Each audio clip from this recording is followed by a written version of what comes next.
Teško je da će se ostvariti taki komunizam kakvi sam ja zamišljao. Da svi budu prijatelji. Da se čovjek ne pati po zimu i da ne samuje.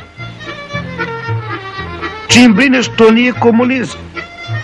Jeste da smo se patili dok nismo imali lovu i Rajku i Cani, ja ne kažem, ali opet bili smo dobri. Sad ne valja.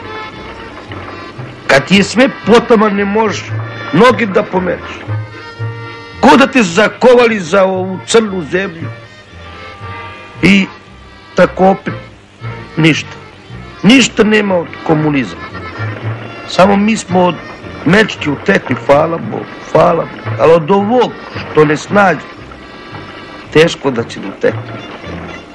Od ove televizije i od ovog sveta što ide za nas, ki za mečku.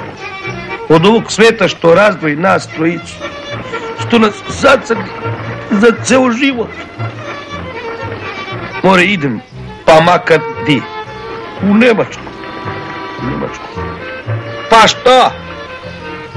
Ono jest da su mi Švabe streljali decu.